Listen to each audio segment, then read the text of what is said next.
tem... Vou relançar o livro que eu escrevi sobre Naruto brevemente. Nossa, começou a dar uma interferência. Deixa eu só mexer meu... Pronto, melhorou. É, Tem meu livro de introdução pela editora Duma. Tem um monte de coisa, na verdade. Tem um livro também que está na Amazon, que é O Pensamento Vivo de Jung, que é um ensaio mais ou menos sobre a epistemologia da psicologia analítica. Tem o Ímpetos também, que eu lancei há alguns anos. A maioria pode ser encontrada na Amazon. Perfeito. Se você fosse indicar uma ordem de leitura assim, para os seus livros, qual que o senhor indicaria? Eu indicaria primeiro o Pensamento Vivo de Jung, depois o de Introdução e depois o de Método, e depois o Ímpetos. Eles formam uma espécie de... É um livro só separado em 3 partes. Que aí tem uma série de debates epistemológicos importantes, né? Que em geral não são feitos, e aí isso gera uma série de mal-entendidos e problemas de compreensão na psicologia analítica, né? Que costumam ser perpetuados pelos profissionais, os próprios profissionais de psicologia analítica, né? Ah, muito obrigado, Laura. E o desconhecimento do método, né? Então, isso formam 2 pilares da profunda incompreensão que existe sobre a psicologia analítica, entre junguianos profissionais, especialmente. Professor, quanto às perguntas, o senhor prefere que a gente as deixe para o final da palestra ou que a gente faça uma seleção aqui e vá te Não, perguntando não. durante? Pode perguntar durante, não tem nenhum problema com isso. Eu até prefiro. Beleza. Espera só eu concluir um raciocínio, né? Beleza, então eu pedi para o pessoal ir mandando no chat, daí conforme eu vou tirando as pausas, eu vou te passando as perguntas que o pessoal for fazendo no chat. Daí a gente vai fazendo essa mediação para ficar mais dinâmico. Não sei o que está Aí eu vou acontecendo com o compartilhar aqui microfone. então a tela, daí depois vocês só me falam se está aparecendo certinho e se está passando. Aí antes de eu Ok. fazer isso, só queria dizer, né, o Gustavo comentou sobre o sorteio. Eu não sei se a grande maioria estava aqui ontem, mas a gente vai fazer o mesmo esquema de ontem. Ontem a gente fez o sorteio ao final da palestra pelo aplicativo sorteador, e aí ao final, assim, a gente vai pedir para vocês colocarem o nome completo de vocês no chat, e aí a gente vai copiar a lista, colocar lá no sorteador, compartilhar a tela para vocês e fazer o sorteio. Aí eu vou compartilhar. Aí depois a gente conversa melhor sobre isso. Você pode colocar os slides, por gentileza? Muito obrigado. Chique. Então, Dani, quer começar dando os recados? E daí eu já faço a apresentação do Heráclito e daí a gente começa. Já deu um tempo pro pessoal ir Não, entrando. tá. Eu vou repassar então os avisos. Né? Beleza. Como eu havia falado no começo, nós conseguimos um desconto de 30% com a editora Vozes. Então, se vocês utilizarem nessa semana o cupom Semana Psico, vocês conseguem um desconto em qualquer compra que vocês fizerem. Então, vale a pena aproveitar. E aí também, outra coisa que eu tinha comentado é que a Liga está realizando uma rifa e o sorteio é Jung, o Mapa da Alma. É um livro muito bom e cada rifa está custando R$ 2. Então, as pessoas que aqui na palestra tiverem interesse em estar adquirindo, manda uma mensagem para a gente no Instagram após a palestra que a gente conversa melhor sobre para ver como vai fazer a questão do pagamento. E aí agora eu passo a palavra para o Gustavo para ele fazer a apresentação do palestrante. Bem, Desejar uma ótima palestra para todos. obrigado, Dani. Bem, o professor Heráclito é graduado em História pela Universidade Federal do Ceará, mestre em Psicologia pela Universidade Federal do Ceará, graduado em Psicologia pela Estácio do Ceará, doutorando. Professor, o senhor é doutorado ou doutorando? Com essa dúvida. Doutorando. Um dia, Doutorando. se Deus quiser, serei doutor, mas por enquanto estou indo para a qualificação. Estou escrevendo minha qualificação. Está em quase 160 páginas. Doutorando em Só vou falar Psicologia. de desenho animado. Naruto. Doutorando em Psicologia pela Unifor, diretor do Instituto Dédalus, coordenador da pós em Psicologia Junguiana da Faculdade Ateneu Dédalus, autor dos livros O Método de Jung, Psicologia Junguiana, Uma Introdução, Ímpetos, Psicologia, Mitologia e Cultura, Naruto e a Mitologia Oriental, O Pensamento Vivo de Jung e o Pensamento Vivo de Jung. Analista junguiano e supervisor, tradutor, atualmente trabalhando numa nova tradução do Herói de Mil Faces para a Joseph Campbell Foundation youtuber, podcaster. Felizmente acabou, vai já ser lançado. Ah, você tem previsão de lançamento, professor? Outubro, Perfeito, vai ser lançado pela Pausa Atena. Eu, Camila e eu fizemos. perfeito. Youtuber e podcaster pesquisa os seguintes temas: epistemologia da psicologia analítica, epistemologia da psicanálise, história da psicologia analítica, história da psicanálise, história da psicologia, epistemologia, mitologia comparada, história das religiões, cinema, quadrinhos e cultura pop, anime e mangá. O título da nossa palestra é Jung, Místico Metafísico, e agora eu passo a palavra para o professor. É, o título da palestra, obviamente, ela é uma espécie de clickbait, né? Porque você tem uma série de pessoas que julgam que o Jung foi místico ou metafísico ou filósofo, né? E ele não foi nenhuma das duas coisas, né? Ah, o título da palestra ele é um título, obviamente, irônico, né? Ele é uma ironia, porque Jung não foi nenhuma das duas coisas. A grande questão, né, essa vai ser uma palestra um pouco diferente das palestras que eu costumo fazer, porque, em geral, eu costumo fazer muito livremente, falar muito livremente. Eu sequer utilizo slides, em regra, né? Mas, dessa vez, eu vou utilizar slides por uma razão que deveria ser óbvia, mas não é para os junguianos profissionais. Vocês vão ver com muita frequência junguianos profissionais fazerem afirmações sobre Jung sem dar nenhuma demonstração. Absolutamente nenhuma demonstração. Então, por exemplo, é muito comum se ouvir dizer que a dialética do Jung tem alguma coisa a ver com Hegel, que isso é uma coisa completamente falsa, né? Ou que Jung era platônico, outra coisa completamente falsa, né? Sem que essas afirmações, ou a última que eu ouvi é ótima, né? Que existe um idealismo kantiano subjacente à obra do Jung, né? Começa que Kant não era idealista, né? Para começo de conversa, não é uma afirmação trivial dizer que Kant era idealista. Então, é muito comum que os junguianos profissionais eles façam afirmações que não são triviais, que demandam demonstração, e eles não se preocupam em fazer nenhuma demonstração. Você tem como, talvez, a maior exceção a essa regra infeliz, o Dr. Sonu Chandazani, né? Que é professor em Londres, né? Da Cátedra de História da Psicologia Analítica, em que, utilizando ele não faz nada demais em termos historiográficos, são métodos até mesmo triviais, apesar de ser uma pesquisa hercúlea, né? Ele está o tempo inteiro substanciando o que ele fala com demonstrações a partir de fontes primárias e secundárias, né? Para utilizar um jargão historiográfico. Então, nessa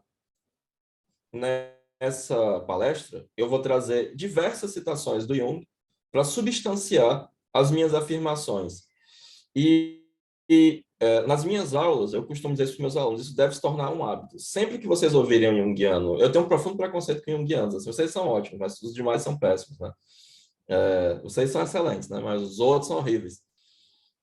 Devido a esse hábito, né? A maioria dos junguianos profissionais é ignorante na obra do Jung, né? Não tem leitura a respeito, não conhece profundamente, não sequer se interessa.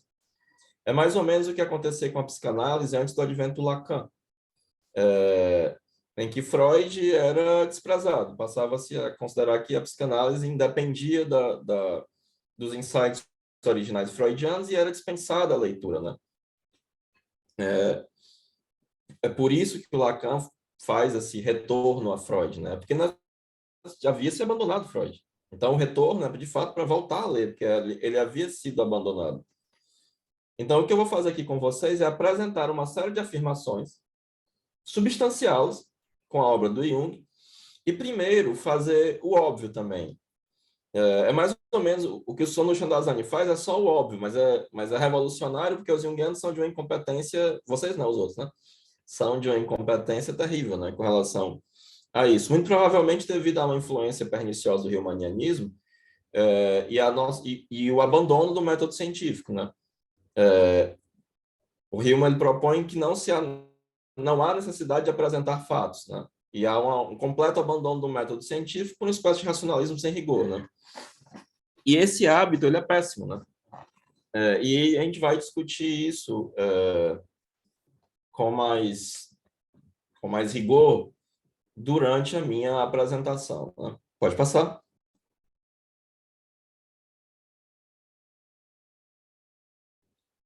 Pode passar. Aí tá passando para vocês? Para mim, não. Não? Pera aí, Não, então. tá travado aqui.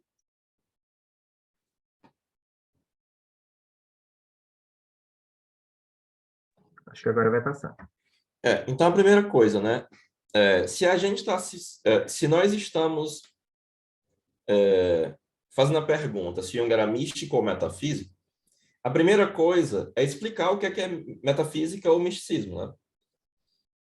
O termo metafísica ele não é um termo fácil de ser compreendido, porque ele é um termo que vem sendo utilizado desde Aristóteles. Na verdade, ele é posterior a Aristóteles, mas a metafísica, né, é a filosofia primeira de Aristóteles, até chegar em Kant, e ele passa por uma série de modificações ao longo de toda a história da, da filosofia, sendo um tema central, né? E aí é importante delimitar o que é metafísica e como é que o Jung entende metafísica. Obviamente, isso escapa em muito do escopo dessa palestra, né? O termo metafísica, reza a lenda, ele surge devido à posição do livro da filosofia primeira do Aristóteles, que ficava metatafisicar. Ele ficava acima como eram rolos, né? Você tinha uma espécie de buracos na parede que você colocava, e esse ficava acima da física, né? Então, na metafísica de Aristóteles, ou na sua filosofia primeira, são discutidas as questões fundamentais acerca da realidade, a partir de uma perspectiva filosófica. Então, por exemplo, Aristóteles, para substancializar na metafísica as noções de causalidade, ele vai propor um princípio primeiro que é a causa de si mesmo. E aí ele vai cunhar o termo theos em grego, né? Vai dizer que Deus, não os deuses, mas um Deus, como um primo mobile, como os medievais o chamaram, tinha que ser a causa primeira e causa de si mesmo, pois, do contrário, a causalidade seria irracional. E havia uma noção de uma racionalidade inerente às coisas, né? Quando você chega em Kant, e aí eu vou saltar todo o medievo, né, que era aristotélico, em larga medida, a partir do século XIII,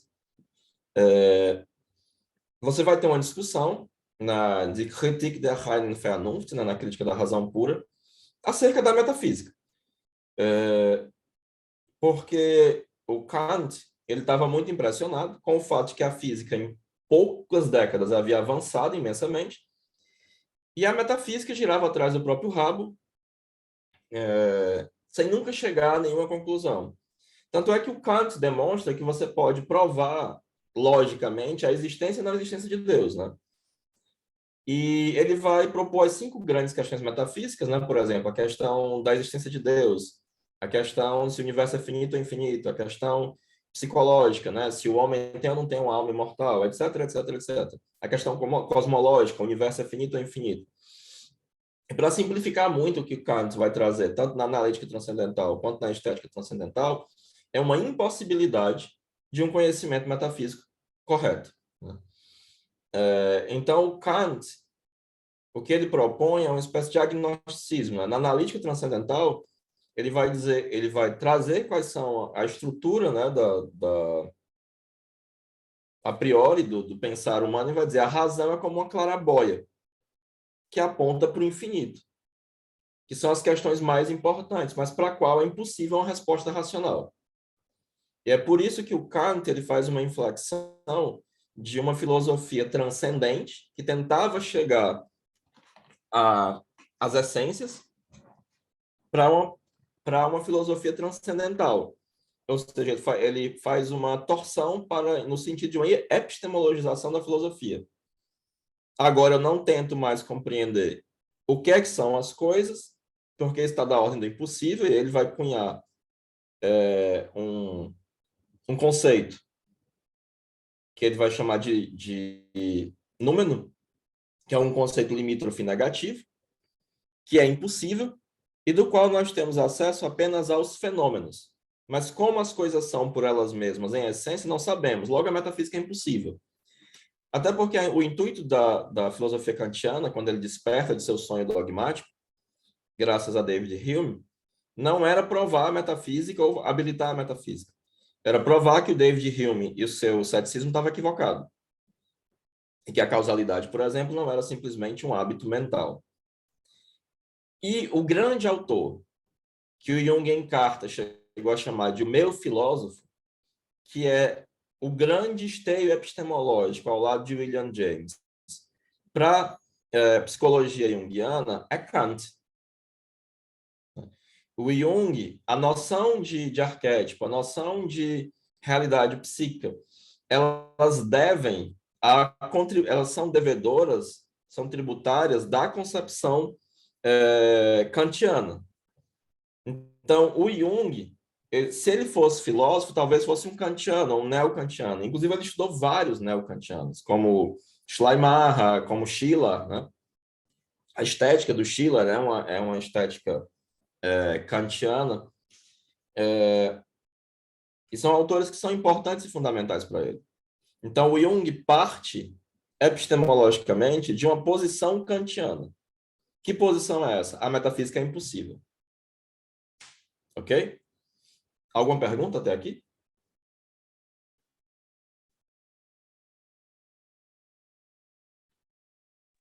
Até Não, agora eu estou não, vendo professor. vocês.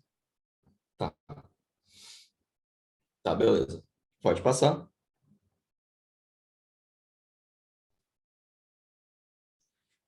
Eu peço desculpas pela apresentação apressada, né?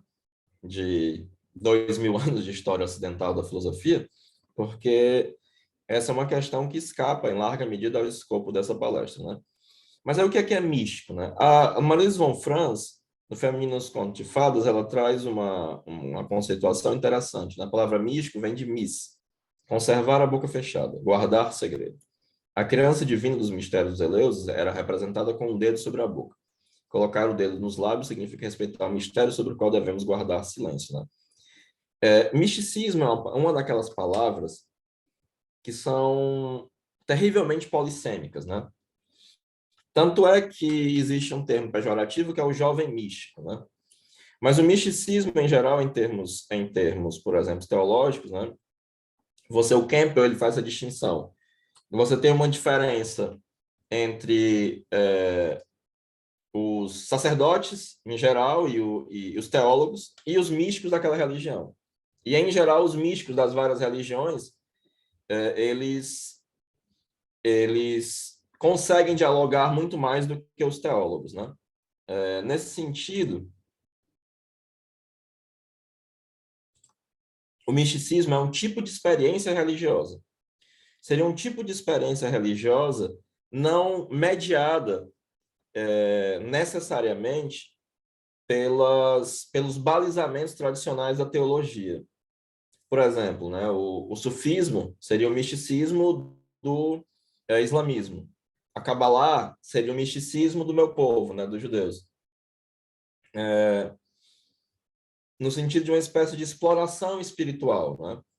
Ao mesmo tempo, ele ainda está dentro dessa tradição e ele ainda utiliza da mesma linguagem religiosa.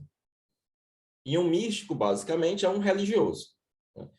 Que, em certo sentido, por ter uma experiência direta da divindade ou de algum aspecto religioso como tal, ele expande em algum ponto ou aprofunda algum aspecto da tradição religiosa onde ele está ou funda uma nova tradição religiosa, né? E isso é muito importante que fique claro, né? Porque ninguém hoje vai dizer que um historiador das religiões, por ter interesse em Kabbalah ou em sufismo, é místico, né? Mas essa acusação é feita ao Jung, né? E essa acusação é feita ao Jung, de novo, sem qualquer substanciação disso na própria obra, né? Então, ficando claro do que é que nós estamos falando sobre metafísica, e metafísica, voltando a isso, né? É basicamente filosofia. E o misticismo, de uma maneira muito grosseira, estaria dentro de um escopo teológico. Mas, como eu disse, muito grosseiro, porque você tem aspectos místicos que margeiam o filosófico, margeiam o moral, etc, etc, etc. Mas a grande questão o que é que o Jung tinha a dizer sobre tudo isso? Porque o Jung foi um autor prolífico. Ele escreveu muita coisa, né? E nas obras dele, ele se pronunciou sobre esse tipo de coisa. Então, por favor, pode passar. Professor, uma pergunta. Claro. É possível falar de uma atitude mística como se fala em uma atitude religiosa dentro da psicologia analítica? Pode. Pode sim. Até porque místico para o Jung é um termo, né? É um conceito. Tanto no que concerne a aproximação dele com o Lévi-Brou, né? No sentido da participação mystique, quanto que místico é tudo aquilo que está mais próximo do inconsciente. Então, qualquer atitude que esteja muito próxima do inconsciente, por exemplo, nesse sentido, a intuição é uma função mística, porque ela está muito próxima do inconsciente, porque ela é uma percepção via inconsciente.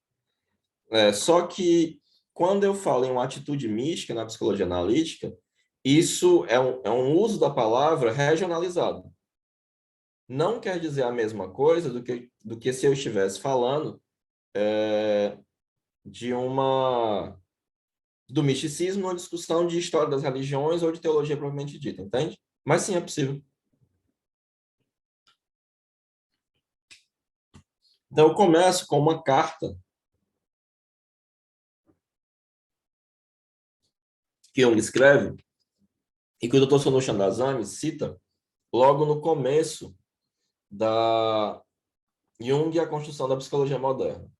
E aí o próprio Jung fala: no que tange aos rumores sobre a minha pessoa, posso informá-lo que estou casado com uma aluna original da Rússia há 6 anos, referendo Dr. Yurich, que me visto como Dr. Frank, que recomendei o imediato divórcio a uma mulher, que há 2 anos terminei o casamento Ruth Hank, que recentemente engravidei a senhora McCormick, livrei do bebê e recebi 1 milhão para tanto, que na sede do clube convido mocinhas bonitas para serem estagiárias e a senhora McCormick se servir delas para fins homossexuais, que manda os rapazes para montarem no hotel, portanto, grandes recompensas, que sou um judeu careca, que estou tendo um caso com a senhora Oxaret, que fiquei louco, que sou um vigarista, e por fim, mas não em último, que o Dr. Pist é meu assistente. O que se pode fazer?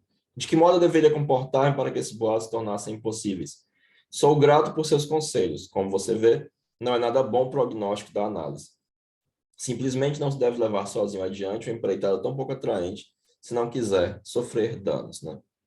Então, quando o Jung ainda era vivo, ele já padecia com essa quantidade imensa de boatos, né?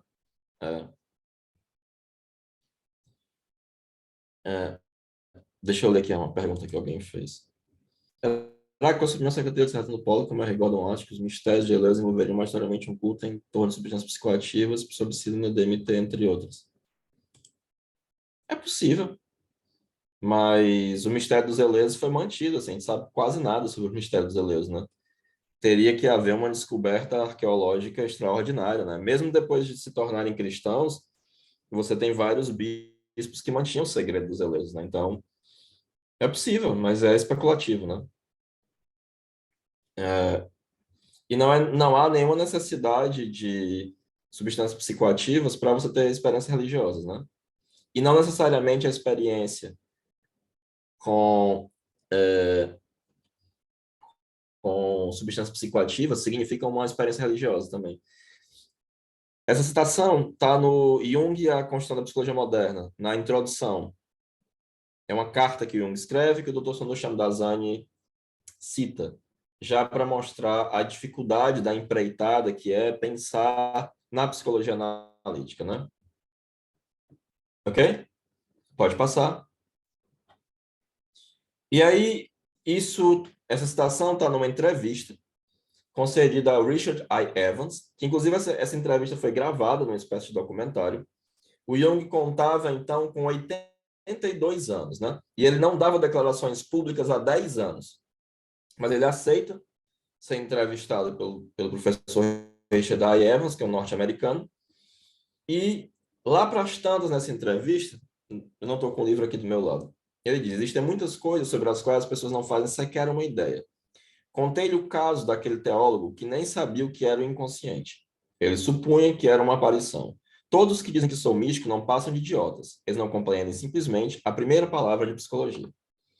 Então, essa é a opinião do Jung sobre as pessoas que acham que ele é místico, né? Para o Jung, essas pessoas são idiotas e não sabem a primeira palavra de psicologia. Qual é a primeira palavra de psicologia?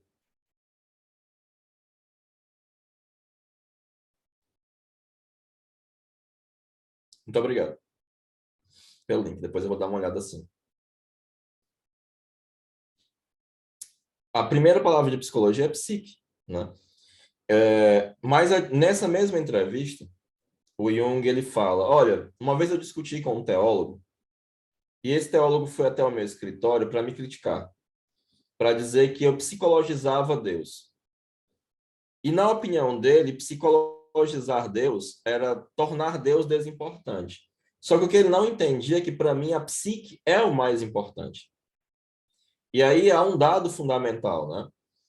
De que o aspecto psicológico sempre foi o mais importante para o Jung. Obviamente, é muito interessante essa atitude, né? Algumas pessoas, diante desse tipo de citação feita pelo próprio Jung, dizem, não, na verdade, e isso é uma acrobacia intelectual das mais estranhas, o Jung era místico, sim, mas ele dizia essas coisas, escrevia essas coisas para enganar as pessoas, né?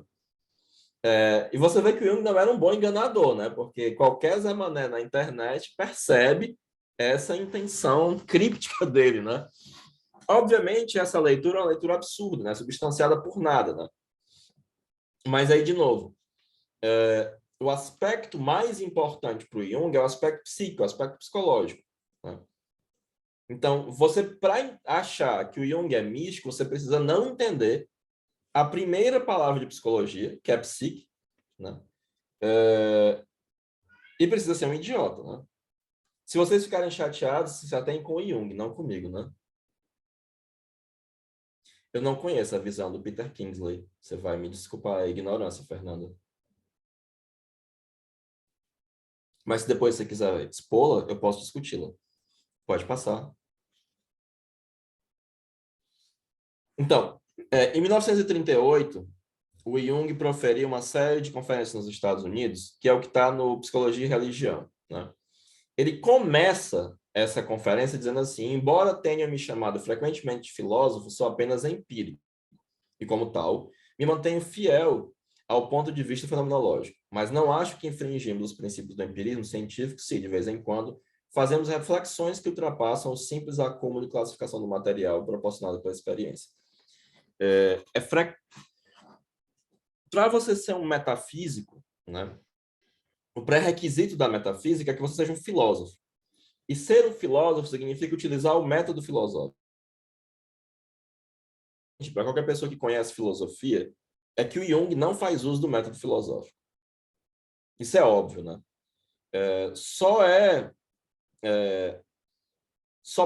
O Jung só parece filósofo para quem não é filósofo, né? Para quem não entende filosofia, porque é evidente que ele não faz uso de um método filosófico, né?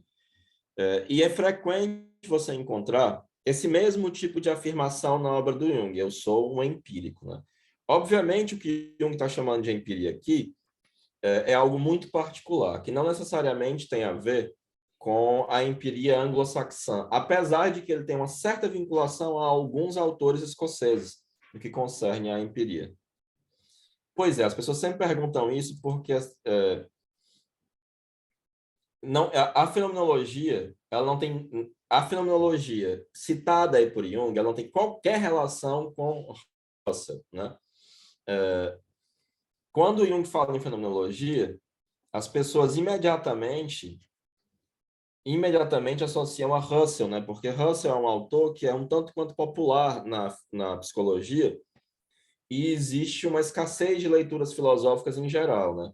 Mas, por exemplo, o Kant já falava em fenomenologia, né? Hegel já falava em fenomenologia. O termo fenomenologia, ele é um termo filosófico muito antes de Russell, né? O Heidegger. Então, quando o Jung fala em fenomenologia, e é fácil entender que o Jung não tem nenhuma vinculação com a fenomenologia, porque, em certo sentido, a fenomenologia ela é uma filosofia. O próprio Russell é interessante, que ele vai dizer que ela não tem nada a ver com psicologia, né? É muito curioso isso. E o Jung não tem qualquer vinculação à fenomenologia alemã, né? Seja com Russell, seja com Heidegger. E depois que eu li o Russell, eu,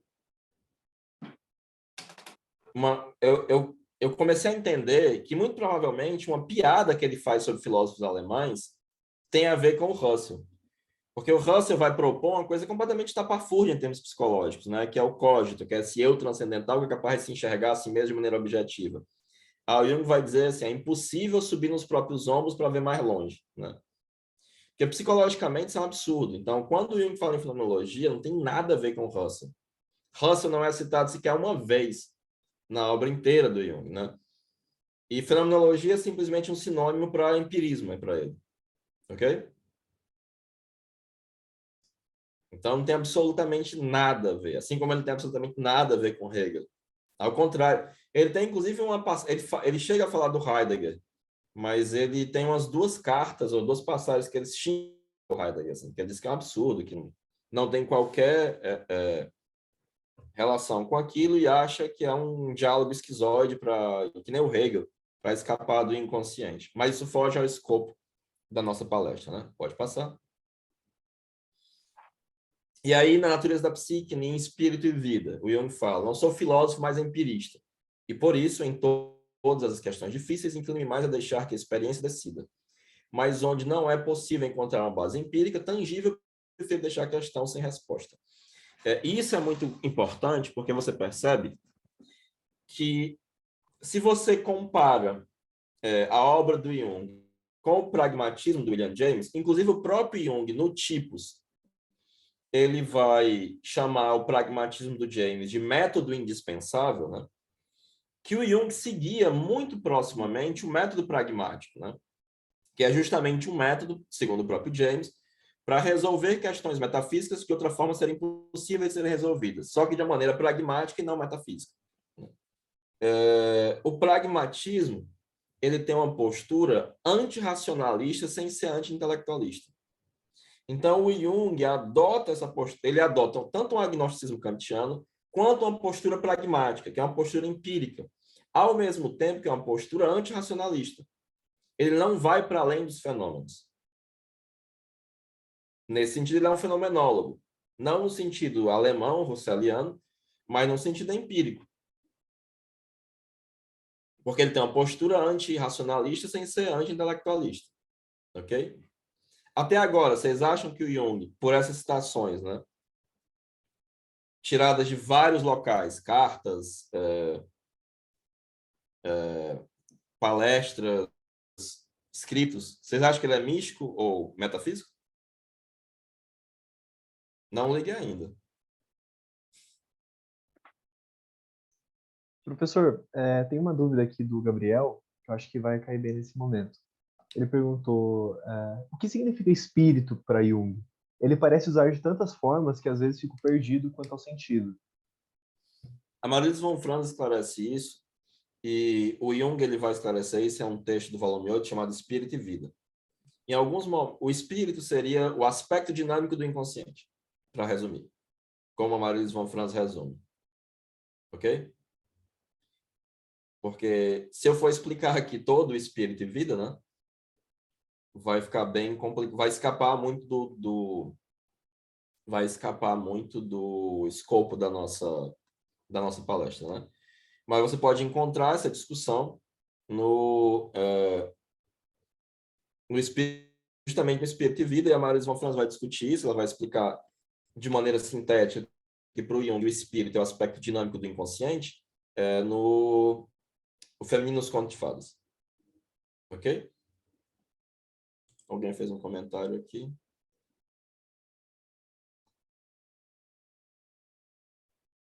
Sim, verdade. Pode passar. Então, essa aqui é uma paulada. É o prefácio, não do Natureza da Psique como um todo, mas é o prefácio do Função Transcendente, né? E aí, o aspecto empirista do Jung, e não metafísico, etc., aparece de maneira muito clara. E ele diz, o inconsciente, com efeito, não é isso ou aquilo, mas o desconhecimento do que nos afeta imediatamente. Ele nos aparece como de natureza psíquica, mas sobre sua verdadeira natureza sabemos tão pouco, ou, em linguagem otimista, tanto quanto sobre a natureza da matéria. Enquanto, porém, a física tem consciência da natureza modelar de seus enunciados, as filosofias religiosas se exprimem em termos metafísicos e hipostasiam suas imagens. O que é que isso significa, né? Quando um físico fala do átomo, ele sabe que ele não está falando do átomo. Ele sabe que ele está falando de um modelo atômico que tem um valor heurístico para explicar uma série de fenômenos. A metafísica, ela faz uma hipóstase. Ela concretiza, ela acha que as palavras são as coisas. A metafísica, ela vai ter uma postura realista, né? Muito obrigado, Pompeu. Antonina. O que é uma postura realista, né? É acreditar que as palavras correspondem às coisas, né? Enquanto Jung esposa uma concepção do que ele chama de nominalismo culto, né? Ele não vai concretizar os conceitos. Ele não vai se expressar em termos metafísicos, né? E aí ele fala sobre quem ainda está preso aos termos metafísicos hipostasiados. Quem ainda está preso a esse tipo de ponto de vista não pode entender a linguagem da psicologia. Acusá-la de metafísica ou materialista, ou no mínimo de agnóstica, quando não, até de gnóstica. Por isso, tenho sido acusado por esses críticos, ainda medievais, ora como místico e gnóstico, ora como ateu. Devo apontar este mal-entendido como principal impedimento para uma reta compreensão do problema. Trata-se de uma certa falta de cultura, inteiramente ignorante de qualquer crítica histórica e que, por isso mesmo, ingenuamente, acha que o mito ou deve ser historicamente verdadeiro ou, do contrário, não é coisíssima nenhuma. Para tais pessoas, a utilização de uma terminologia mitológica ou folclórica com referência a fatos psicológicos é inteiramente anticientífica. Então, para o Jung, uma posição de ecrelo metafísico é uma posição ainda medieval. É uma posição que não tem crítica histórica, né? Que não entende o caráter modelar das explicações psicológicas e que ainda crê que ela se expressa em aspecto religioso ou metafísico e postasiando seus conceitos, coisa que o Jung não faz. Esse é um dos momentos da obra em que ele é mais incisivo e claro no que diz respeito a isso, né? Inclusive do ponto de vista empírico dele. Porque, por mais que o inconsciente se expresse de maneira psíquica, a sua natureza nós desconhecemos. O intuito da metafísica é conhecer a natureza das coisas. Se você for fazer uma discussão sobre filosofia da mente, você vai tentar descobrir qual é a natureza da consciência. O Jung, quando vai falar da natureza da consciência, diz que a natureza da consciência é um mistério e nunca vamos resolvê-lo. Ponto. E segue adiante uma descrição funcional da consciência. Ok? Aqui, está claro? Com relação a essa postura realista que você comentou, seria como, assim, fazendo um paralelo, se fosse a redução dos símbolos, quando o Jung fala daquela questão de símbolos e sinal, se adotasse, por exemplo, essa postura realista, seria essa, de um certo modo, uma Não, redução? seria uma postura realista, seria assim. Digamos que o Jung está falando de arquétipo, certo? Que é uma coisa que eu vou trazer um pouco mais adiante. E aí ele diz o seguinte, olha, existe um arquétipo de Deus que produz uma imago dele. E aí eu viro e digo, você está falando de Deus, o mesmo que está na Bíblia. Ele disse, não. Eu estou falando de um fenômeno psíquico anterior que talvez seja responsável pelo fenômeno que está na Bíblia. Que eu não sei se corresponde a um ens metafísico. Ele pode até corresponder, mas ele corresponde certamente a uma realidade psíquica. A pessoa diz, não, se você está falando de Deus, está falando de um ens metafísico. Ela diz, não estou falando. Entende? Ah, entendi, sim. Assim como quando Platão fala de arquétipo, o arquétipo é uma perífrase explicativa do ídos platônico, da ideia platônica. Então, o Platão, ao falar de arquétipo, ele tem uma postura realista. Os arquétipos são imagens primordiais que existem em algum local topos, acima do céu, que algum dia a sua alma contemplou e pode voltar a contemplar. Para o Jung, os arquétipos nem existem. Eles são nomes dados a um conjunto de experiências, que é algo que eu vou falar mais adiante, entende? Mas foi uma ótima pergunta, muito obrigado. Pode passar. E aí o Jung escreve para uma carta para alguns estudantes do instituto. Posso dar-lhes um conselho? Não se deixem levar por palavras, somente por fatos. E é muito interessante que o Jung temia muito que as pessoas substituíssem a realidade por palavras. Tem um texto que eu gosto muito, que é O Bem e o Mal em Psicologia Analítica, que o Jung acha um dos textos mais incríveis que ele já escreveu, em que o Jung diz assim, as pessoas estudam sobre estábulos e acham que sabem tudo a respeito. Mas quando pisam num estábulo pela primeira vez, se espantam com o fato de que ele fede. Então, há uma tendência a substituir a realidade por palavras, que é uma tendência ao racionalismo. E o Jung, ele não está interessado em palavras, ele está sempre interessado em fatos psíquicos. Ele tem sempre uma postura empírica. Pode passar. Exatamente. E aí, numa passagem, né, que foi excluído do Memorações e Reflexões, que é um texto que ele discute longamente sobre a vida após a morte, ele diz, uma crença prova a existência do fenômeno da crença, mas de nenhuma forma é a realidade de seu conteúdo. É preciso que ele se revele empiricamente, em si próprio, para que eu aceite. E aí, de novo, né? Não há uma tentativa de substituir a realidade por palavras, há uma necessidade de fatos empíricos para substanciar o que está sendo dito, e há uma compreensão de que a crença só prova o fenômeno da crença. Ok? Pode passar. Aqui é uma passagem do Psicologia e Alquimia, né? Em que ele está discutindo o ponto de vista ocidental versus o ponto de vista oriental. Né? E aí ele diz, nada pretendo dizer sobre a validade da atitude ocidental, já que estamos mais do que persuadidos de sua problematicidade. Se nos confrontarmos, porém, com o homem oriental, o que é tarefa do psicólogo, tal confronto suscita dúvidas difíceis de serem resolvidas. Quem tiver a pretensão de resolver essa questão cometerá uma violência, pois mesmo sem saber, estará se arrogando a ser um arbiter mundi, um árbitro do mundo. No que me concerne, prefiro o dom precioso da dúvida, uma vez que esta não lesa a virgindade dos fenômenos incomensuráveis. O Jung, inclusive, dizia que nós só somos livres na dúvida. A certeza nos aprisiona. A Marie-Louise von Franz conta que quando um dos seus alunos dava uma palestra, lançava um livro que era muito sucesso, ele dizia, você sofreu um sucesso, né? Porque quando você tem um sucesso, o sucesso só reafirma aquilo que você já faz. Tanto é que, muito frequentemente, ele fala mais dos fracassos clínicos dele do que dos sucessos clínicos. Pois foram os fracassos clínicos dele que fizeram ele mudar de direção.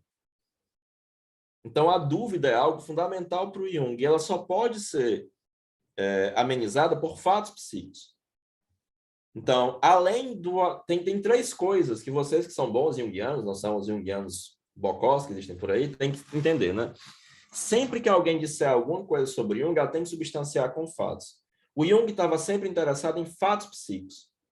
Eu não mexo nos conceitos se não houverem novos fatos substanciando isso. E qualquer afirmação em psicologia analítica só tem alguma validez se tiver um valor heurístico que está explicativo. Então, sempre que vocês virem um junguiano falando alguma coisa, tem que perguntar de onde ele tirou isso? Como é que ele substancia isso? Onde é que estão os fatos psíquicos? E qual é o valor heurístico? Qual é o valor explicativo que ele está falando? Do contrário, a pessoa é um picareta. Ok? Pode passar. Então, no arquétipos inconsciente coletivo, né? Apesar da tendência materialista de conceber a alma como um mero decalque de processos físicos e químicos, não temos uma só prova a favor dessa hipótese. Pelo contrário, inúmeros fatos provam que a alma traduz o processo físico em uma sequência de imagens. Entendam alma, aqui em alemão, Seele, como psique, né? As quais muitas vezes não têm conexão visível com o processo objetivo. A hipótese materialista é usada demais e desafia o que é passível de experiência com arrogância metafísica. A única coisa que pode ser estabelecida com certeza no estado presente do nosso saber é nossa ignorância acerca da natureza do fato anímico. Então, o Jung considera a postura metafísica como arrogante. Ele, inclusive, vai chamar a postura materialista de metafísica da matéria. A grande questão é que o Jung não é nem o materialista, nem o metafísico. E isso confunde as pessoas, né? Pode passar.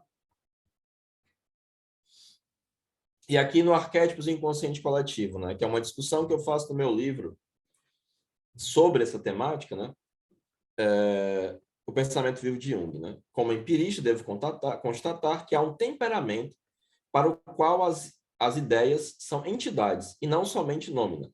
Então, há um temperamento, e o próprio William James já vai falar isso, né?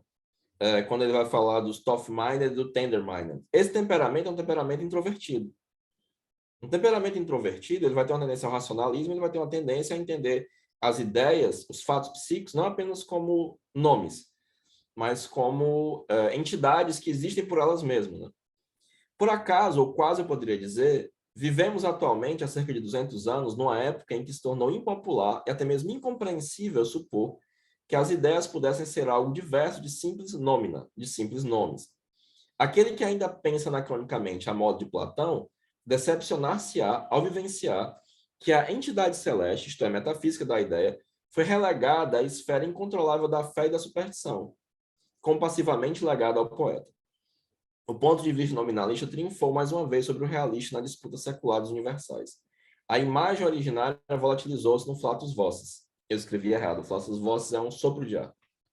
Essa reviravolta foi acompanhada até certo ponto, provocada pela marcante evidência do empirismo, cujas vantagens se impuseram nitidamente à razão. Desde então, a ideia deixou de ser um a priori, adquirindo um caráter secundário e derivado. Óbvio que o nominalismo mais recente também reivindica a validade universal, apesar de basear-se num pressuposto determinado pelo temperamento e, portanto, limitado. Só nesse parágrafo aqui há uma síntese de 2000 anos de uma discussão histórica acerca dos universais e da validade relativa absoluta de um ponto de vista realista e nominalista. O Jung e o Henri Ellenberger fala isso logo no começo do seu livro The Discovery of the Unconscious. Ele era certamente o mais culto e com maior envergadura intelectual e filosófica dos 4 grandes fundadores de psicoterapia psicodinâmica: Pierre Janet, Freud, Adler e Jung. Né? Então, é necessário uma certa erudição e uma crítica histórica para poder compreender a obra de Jung. Do contrário, ela resta incompreendida. Mas aqui, de novo, mesmo sem essa compreensão ampla, você consegue perceber que a postura platônica é anacrônica, que é uma postura realista, que é uma postura metafísica. Pode passar. E aí é a minha passagem favorita de todas da obra do Jung, no Psicologia e Alquimia, né? Porque se você for no analista junguiano, ele mandar você desenhar mandala, ele é um picareta. Ok? E aí, o Jung falando, né? Ele está falando das filosofias orientais, da yoga e tal, só que ele faz um adendo importante. Em casos como esse, a cautela nunca é excessiva, pois o impulso à imitação e a avidez mórbida de poder-se da plumagem alheia, pavoneando-se com ela, leva muita gente a fazer uso desse tipo de temas mágicos para uso externo, como se fosse um unguento. Na realidade, não hesitamos em fazer as coisas mais absurdas a fim de escapar à própria alma. Pratica-se yoga indiano de qualquer escola. Seguem-se regimes alimentares. Apreende-se de cor a teosofia. Rezam-se mecanicamente os textos místicos da literatura universal. Tudo isso porque não se consegue mais conviver consigo mesmo. E porque falta fé de que algo de útil possa brotar de nossa própria alma. Pouco a pouco, esta última tornou-se aquela Nazaré da qual nada de bom se pode esperar. Vai-se, portanto, procurá-la nos 4 cantos da terra. Quanto mais distante e exótico, melhor. Não pretendo perturbar essas pessoas em suas ocupações prediletas. No entanto, se houver alguém que queira ser levado a sério, mas se ilude, pensando que emprego métodos e doutrinas de yoga, e sugira a meus pacientes que desenhem mandá-las para conduzi-los ao ponto exato, então preciso protestar e recriminar as pessoas que leem meus trabalhos com uma desatenção verdadeiramente condenável. Né? Então, qualquer pessoa que queira ser levada a sério não pode fazer essa afirmação, né? Tá aí as palavras do próprio Jung. E o que você mais vê são junguianos pedindo para as pessoas desenharem mandalas. O que é um despautério, um absurdo e uma picaretagem. E não tem nenhum sentido com relação ao método dialético. E como diria o pessoal do Choque de Cultura, falo com tranquilidade. E substanciado na obra do próprio Jung, né? Obviamente, você pode fazer a torção intelectual e dizer, mas o Jung não importa mais para a psicologia analítica. Bom, então vai ser outra coisa, né? Pode passar. Essa é uma citação mais longa, né? Acerca da teosofia. Eu vou sintetizá-la, né? Que ele vai dizer que a teosofia é um pensamento tão ruim quanto o materialismo. E os dois são pensamentos redutivos, estéreis e esterilizadores. Porque eles são estéreis, porque eles não dão uma resposta convincente, e são esterilizadores porque eles fazem você parar de pensar, né? Então, é interessante que as pessoas da teosofia descobriram que o Jung é contra a teosofia, né? E eles antes falavam bem do Jung, só que depois descobriram que ele achava a teosofia uma presepada. Um pensamento redutivo e negativo. O reverso da medalha, né? O outro lado da moeda do materialismo. Pode passar. Essa é uma citação do Sonu Shamdasani, né? Acho que é Jung Stupid Bear, by his biographers even. Ele diz, em Cult Fictions, demonstrei como a linguagem teórica que Jung estava desenvolvendo foi levada a diferentes finalidades pelas pessoas ao seu redor. Esse processo de ressignificação foi central no desenvolvimento da psicologia analítica. Os termos de Jung passaram a significar coisas radicalmente diferentes. Nesse processo, a maioria dos problemas e fenômenos com os quais Jung estava lidando foram simplesmente esquecidos ou postulados. Houve uma pletora de silenciosas ressignificações que, de maneira sorrateira, se apresentaram como representantes das teorias de Jung ou fiéis elaborações dela. Essa é uma tradução minha, tá certo? O original está em inglês. Os conceitos típicos de Jung são usados apenas como marcadores de uma identidade profissional, e seu nome é invocado puramente como autoridade legitimadora. O resultado é a situação atual, onde esses conceitos adquiriram extrema plasticidade e sabia o terreno para infinitas reinvenções de Jung, que é o que nós vemos hoje em dia. Que isso leva já Henri Ellenberger, na década de 70, a falar em uma lenda freudiana, e o Sonu Shamdasani, ele vai dizer, existe um ramo da lenda freudiana, que é a lenda junguiana. E aí pode passar. E aí diz o Sonu Shamdasani, né? Na verdade, isso é uma citação da tese que eu estou escrevendo, né? Essa lenda significa pensar que Freud foi o fundador da psicoterapia, o que é completamente equivocado em termos históricos. Jung foi discípulo de Freud e derivou suas ideias dele. As duas figuras mais importantes na gênese da obra de Jung foram Freud e Spielheim. Depois da separação de Freud, Jung teve um colapso nervoso e daí emergiu a psicologia analítica. Durante seu confronto com o inconsciente, ele descobriu e inventou suas ideias sobre individuação e arquétipos, que a psicologia analítica é uma revisão da psicanálise, que Jung escreveu uma autobiografia e que a psicologia analítica de hoje descende diretamente de Jung, foi fundada por ele. 90% do que se chama psicologia analítica hoje em dia não tem absolutamente nada a ver com Jung. Só utiliza Jung simbolicamente, como um símbolo estimador, e utiliza seus termos ou como espantalho para criticá-los, com um espantalho, não com a obra realmente do Jung, ou como meros marcadores profissionais. Bom, se eu sou junguiano, em algum momento, o que é uma lenda estereotípica? Em algum momento eu tenho que falar em sombra, ou persona, ou alguma coisa do gênero, né? Como marcador profissional, né?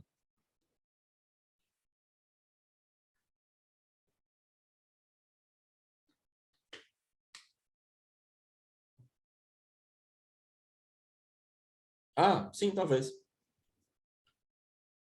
Talvez. Pode passar. E eu quero terminar com uma citação do Jung, né? Que em muito explica boa parte dessa maluquice que existe ao redor dele, né? Ele diz, em O Espírito na Arte e na Ciência, o homem instintivamente reconhece que toda grande verdade é simples. Aquele cujo instinto está atrofiado imagina por isso que ela se encontra em simplificações baratas e trivialidades. Ou por outro lado, em razão de seu desapontamento, incorre no erro oposto de imaginar a verdade como algo infinitamente complicado e obscuro. O que você chamaria de uma mística junguiana?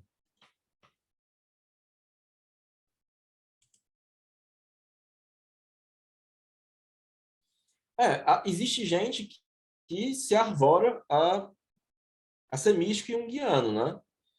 Mas o termo junguiano aí é usado frouxamente, porque a obra de Jung nada tem a ver com nada disso, né?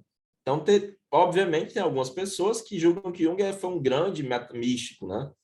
Mas julgam isso com base em um preconceito.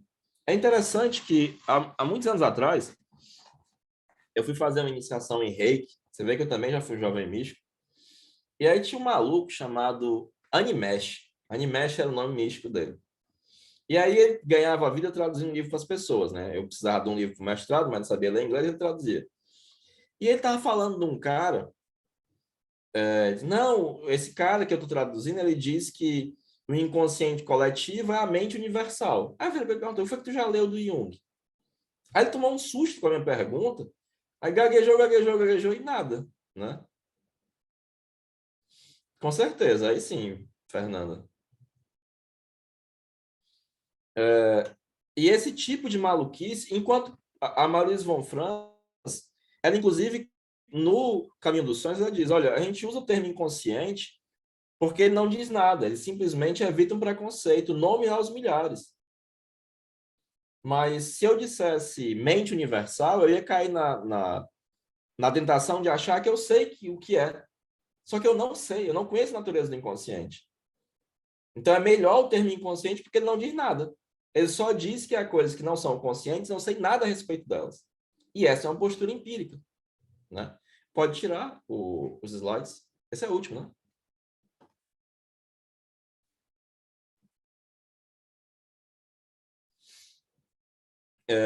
Então, o que é que vocês acham? Jung era místico ou metafísico?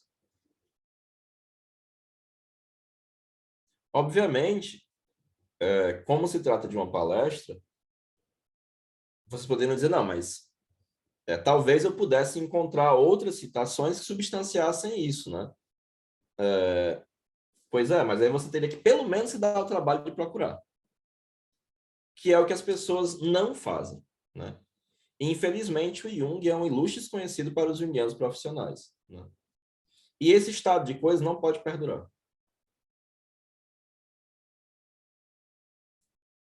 Bom, era isso que eu tinha para conversar com vocês. Nossa, o livro do Noah é uma palhaçada, é uma pataquada, é uma presepada. É uma coisa completamente estúpida, idiota, é uma falsificação histórica de merda. E basta você ler o Cult Fiction do Sonu Shamdazani. No Cult Fiction do Sonu Shamdazani desmente parágrafo a parágrafo a presepada do Noah. Exatamente. Eu sou um pinguim. O livro do Noah é um livrinho criminoso. A família do Jung devia processar aquele filho da puta. E com relação assim a ordem, para quem está começando Jung agora, qual ordem assim você recomendaria estar começando a se aprofundar nesses estudos? Há alguns anos atrás, eu fiz um vídeo justamente sobre isso, né, no meu canal. Eu acho que o livro fundamental para começar a ler o Jung é A Prática da Psicoterapia, né? Porque na prática da psicoterapia, o Jung fala de algumas coisas fundamentais que ele não repete em outros lugares. E ele explica como ele pensa. E sem essas coisas que estão na prática da psicoterapia, é muito difícil compreender o restante da obra. Mas se você leu a prática da psicoterapia e entende sobre as antinomias, sobre como ele pensa, que ele pensa por paradoxo, etc, etc, etc, todo o restante fica muito mais fácil. Ok?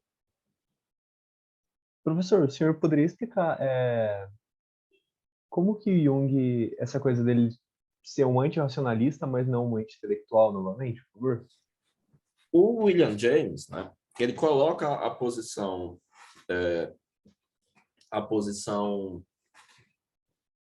pragmática como uma posição antirracionalista, mas não anti-intelectualista. No pragmatismo, ele vai dizer, o pragmático, ele só se sente à vontade entre os fatos.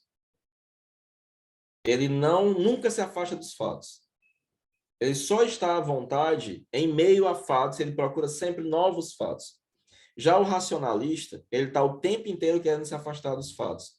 E ele observa o mundo como se fosse um enigma, para qual ele vai encontrar uma resposta que ele pode descansar, que é a verdade, seja a sexualidade, a energia, a alma, o que quer que seja. Enquanto para o pragmático, que não é um anti-intelectualista, mas um anti-racionalista, As verdades são verdades operacionais. Uma verdade não é inerente a uma proposição. Aquela proposição se torna verdade.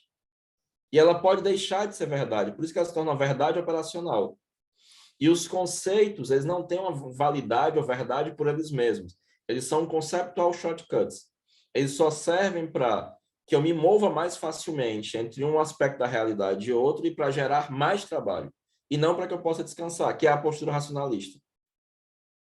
Então, ele continua tendo uma postura intelectualista, ele não nega o intelecto, ele não nega o debate intelectual, mas ele não vai ter essa postura tipicamente racionalista, de se afastar dos fatos, de encarar o mundo como um enigma que tem uma resposta, que é a verdade. Para o pragmático, existem várias verdades operacionais, sem que isso caia no relativismo, ok? Então, o Jung considerava que, por exemplo, o racionalismo seria uma forma de unilateralidade também. Sim, com certeza. Isso seria um sintoma da sociedade que a gente vive hoje, que ele Sim, vivia sim, com naquela certeza. época. Inclusive de uma certa polaridade.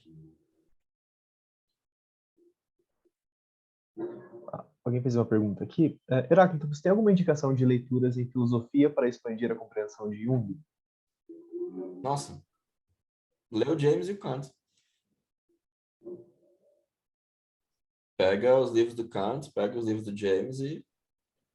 Se você tiver uma compreensão mínima desses dois autores, já ajuda bastante. É importante ler as obras do Platão para entender a dialética, é importante ler Heráclito, é importante ler Schopenhauer, né, que é o padrinho da sincronicidade, segundo o próprio Jung. É interessante ler Aristóteles, é interessante ler Schleiermacher, é interessante ler Schiller, é interessante ler... tem muita coisa, né? O Gabriel perguntou: você falou de uma erudição necessária para entender Jung. Queria entender melhor o que seria essa erudição. É porque o Jung ele parte de um lugar de erudição. Por exemplo, você pode colocar de novo o penúltimo slide, que é do arquétipos inconsciente coletivo? Mas eu acabei não colocando as coisas sobre arquétipo, eu esqueci. Foda-se, agora já era. Subo, mais um, mais um, mais um. Não, mais um. Pronto, ó. Como empirista, devo constatar que é um temperamento... Quando está falando de temperamento, isso é uma referência indireta ao William James, ao Tough-minded e ao Tender-minded. E é uma referência indireta às inclinações que ele depois vai chamar de extroversão e introversão. E somente nômina. Quando ele está falando de realismo e nominalismo, ele está falando de uma discussão que começa em Aristóteles e Platão, que passa por todo o medievo, que tem a ver com Santo Anselmo, que tem a ver com... sim, tem a ver com Nietzsche, porque ele vai dizer que Nietzsche é o cara que resolveu o problema dos universais, que tem a ver com James, que tem a ver com... esqueci o nome do autor agora. Mas só nessa discussão acerca dos universais, você tem aí 2000 anos de história da filosofia. Um debate que começa em Platão e Aristóteles. E ele vai falar de um nominalismo relativo, né? Então, isso é uma passagem, né? Se você não tem essa crítica histórica, se você não tem essa erudição, fica muito difícil de compreender o Jung. Que, por exemplo, só para explicar o que é o nominalismo, o que é o realismo, isso é um curso de filosofia. O que o Jung faz na primeira parte do Tipos é passar em revista 2000 anos de história filosófica. Então, o Jung não dá para fingir que o Jung é um autor fácil. O Jung era um erudito. O Jung aprendeu latim em casa. O Jung era um cara que lia os clássicos quando criança. E ele era um gênio, né? Então, pode tirar, por favor, o slide. Para acompanhar o pensamento do Jung, faz-se necessária a busca por essa erudição, né? Teve uma pessoa que perguntou uma coisa que eu não entendi. O Leonardo Ortiz. Você recomenda que nos desdobremos sobre a obra original dele? O que é desdobremos? O que é que você chama de se desdobrar? Será nos debrucemos? Acho que seria esse sentido, professor. Não, mas lógico. É um negócio tão absurdo. É porque hoje em dia você não. Imagina um freudiano chegar para você e dizer: não, Freud era um abestado. Eu não leio mais, não, Freud. Ah, ninguém lê. Eu sempre conto essa anedota, né? Um sujeitinho aqui de Fortaleza colocou um blog de uma pessoa que escreveu, já tinha escrito um monte de livros sobre psicologia analítica. Aí essa pessoa tinha acabado de sair aquele filme, O Método Coisado, e o livro, O Método Coisado, né? São horríveis. E aí ela fez uma interpretação dos sintomas da Sabina Spielheim.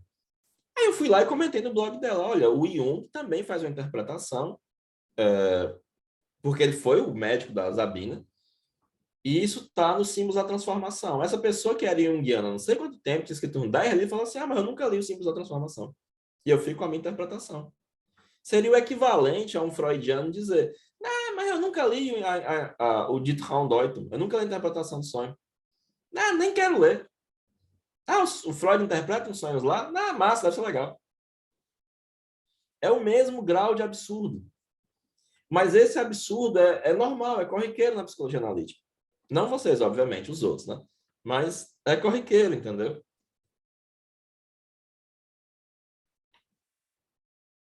Então, sim, é indispensável, né? É condício sine qua non, é mista, é importantíssimo que se debruce sobre a obra do Jung, né? Ou vai ser outra coisa, né? Se você quer dizer abobrinha a partir de você, assuma os seus BOs, bote seu CPF. É como a palhaçada dos 12 arquétipos. Os 12 arquétipos de Jung. Gente, esses 12 arquétipos é uma invenção da Suzanne Pierce. Por que ela não botou o nome dela, da Suzanne Pierce? Porque não seria um sucesso. Mas tudo que você coloca o nome do Jung é um sucesso de vendas automático. Mas não passa de um golpe publicitário, para usar a expressão que o próprio Jung usou. Pode falar, Simval. Boa tarde a todos, boa tarde mais uma vez, Gerard. Isso me parece, né, que é talvez um desconhecimento, né, mas a gente percebe isso também nas pessoas que contam contos de fadas, né, nos colegas que contam contos de fadas, né, e desconsiderando a própria fala da Von Franz a esse respeito, né, que ela nunca contou contos de fadas dos pacientes, vírgula, né, a não ser que o paciente trouxesse alguma coisa, né? O próprio paciente trouxesse. Mas está claro na obra da Von Franz, ela também fala textualmente, escreve textualmente isso, né? E isso é uma coisa que me parece que é mais uma forma, né, de se trazer o seu próprio Jung ou a sua própria Von Franz, né? O que é estranho, né? Porque todas as coisas que o Jung e a Von Franz disseram que são absolutamente contraproducentes são as coisas que as pessoas mais fazem.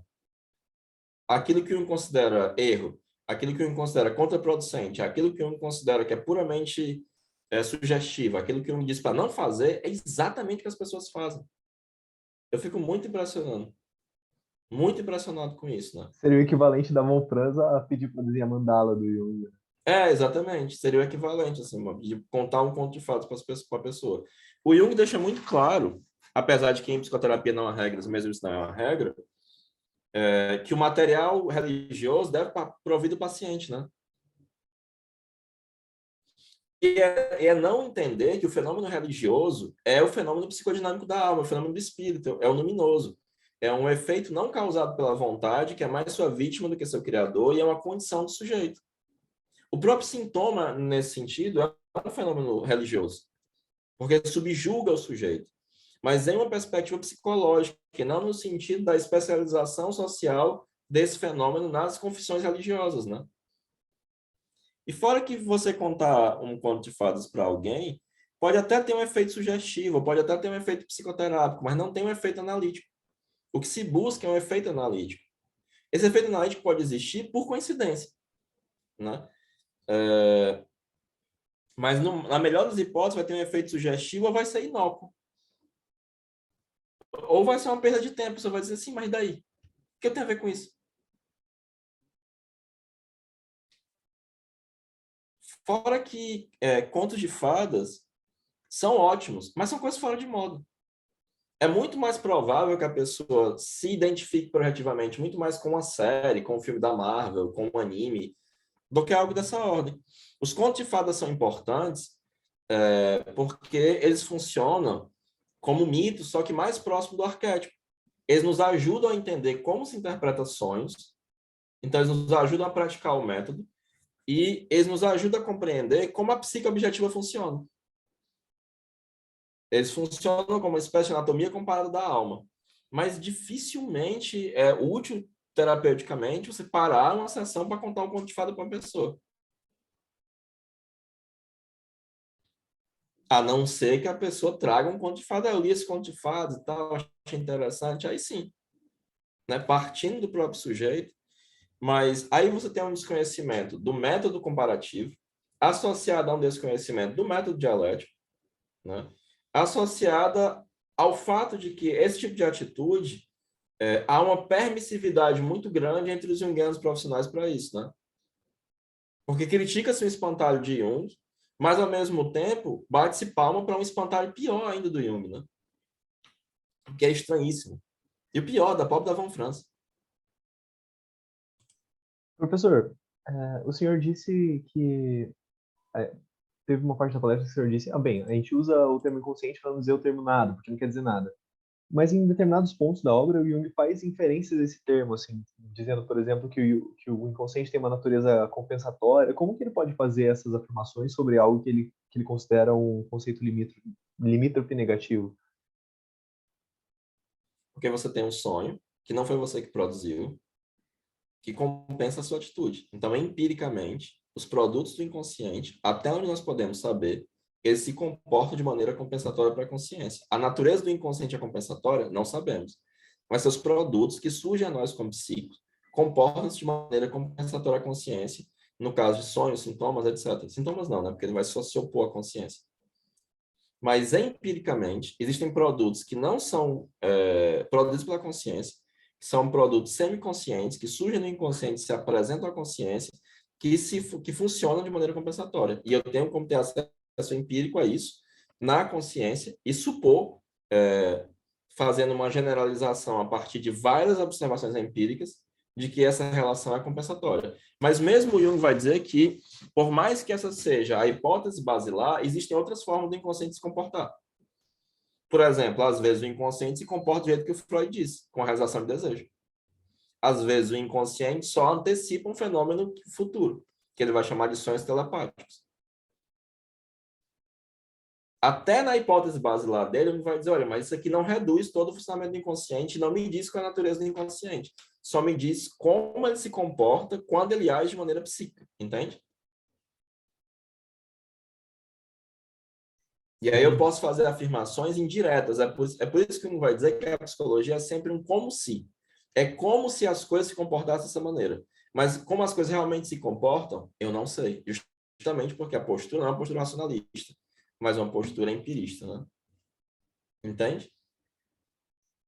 Perfeito, professor. A Fernanda disse, interessante a separação entre o efeito terapêutico e o efeito analítico. Vejo isso completamente misturado na clínica. Eu pediria para o senhor separar fazer a delimitação desses dois conceitos para a gente também. Porque quando você deseja ter um efeito psicoterápico, o que você quer é que o sintoma seja abreagido, é que o sofrimento do paciente diminua, né? Isso não é o que é buscado na análise. A análise é o que resulta do confronto dialético entre a consciência e o inconsciente. Você está interessado nesse confronto. E muitas vezes esse confronto ele vai levar a um sofrimento ainda maior do que o do sintoma. Mas necessário não só para que o sintoma desapareça, como inclusive para que haja um aprofundamento e desenvolvimento da personalidade. Então, um efeito puramente psicoterápico, né, psicoterapêutico, de não, a pessoa vai melhorar, ela vai sofrer menos. Não, em análise ela pode inclusive sofrer mais, e ela tem que sofrer mais, se essa for a indicação do inconsciente, né? Então, há uma diferença, né? Uma análise propriamente, ela vai levar, a análise, ela não é sugestiva, é analítico o procedimento que não é sugestivo e que leva em consideração a hipótese de um inconsciente psíquico, né? Não é simplesmente que a pessoa tem aquele sintoma e o sintoma importa por ele mesmo. O sintoma, ele é justamente um sinal da descompensação entre a consciência e o inconsciente. E aí o que importa é corrigir essa separação, esse desequilíbrio, né? Que, em geral, é provocado pela atitude unilateral da consciência. Por isso que o Jung vai dizer que a gente não se cura de uma neurose, é a neurose que nos cura. Porque a neurose traz sua própria terapêutica. O problema não é o inconsciente, o problema é a atitude da consciência. E mudar a atitude da consciência, muitas vezes, é sentido como morrer. E isso acarreta sofrimento. Entende? Eu não quero simplesmente que o paciente deixe de ter sintomas. Porque se eu fizer isso, eu estou tentando anular o inconsciente. E eu estou, no fundo, enxugando gelo.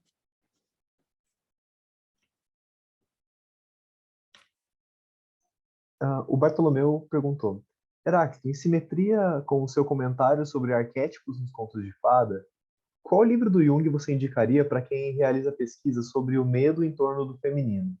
Abre parênteses, algum que ele se aprofunde em monstros, por exemplo. No caso, seria para minha pesquisa Vai de ler a Van Franz e a monografia. Bárbara Hanna. Lê o The Animals da Bárbara Hanna, os 2 livros. Lê o Feminino nos Contos de Fadas. Lê Anima e Animus nos Contos de Fadas. Lê o livro da Emma, Animus e Anima. Lê a Fenomenologia do Espírito nos Contos de Fadas, do Jung, né? Lê os Símbolos da Transformação. Nos Símbolos da Transformação você vai encontrar monstro da com pau. Inclusive, ele tem uma discussão sobre a Ecdna, a mãe dos monstros da mitologia grega. Então fala das 3 vampiras no Drácula, mó legal. O Felipe perguntou apoio. aqui. Nossa, poderia explicar mais sobre a psique objetiva, que comentou há pouco, e a provável existência do oposto de psique objetiva? O oposto da psique objetiva é a psique subjetiva. É a minha consciência, é o meu eu. É o meu arbítrio. É aquilo que eu controlo. O pouco que eu controlo, né? A psique objetiva é o espírito. É o aspecto dinâmico da alma que não está sob o controle da consciência. Em resumo. O Vitor Henrique perguntou: Professor Heráclito, tem alguma observação quanto a questões envolvendo ânima e ânimos em perspectivas contemporâneas, perante questões de gênero, transexualidade estudados atualmente, ainda bastante recentes? Teria algum material ou algo sendo produzido nesse campo? Imagino que um Sobre aprofundamento, questões de... perdão, imagino que um É, aprofundamento na própria obra do Jung traga clareza, mas se houver alguma indicação de olhar, agradeço. olha, boa parte do que se critica o Jung acerca de ânima e ânimos é tomá-lo por um racionalista, que ele não era, e criar um espantalho para atacá-lo sem entender o que ele está falando de ânima e ânimos. Não tem nada a ver com questões de gênero, né? Ou perspectivas de gênero, né? Seria um anacronismo. E é primeiro importante entender o que é que o Jung está falando. Sobre transexualidade, eu não sei nada, né?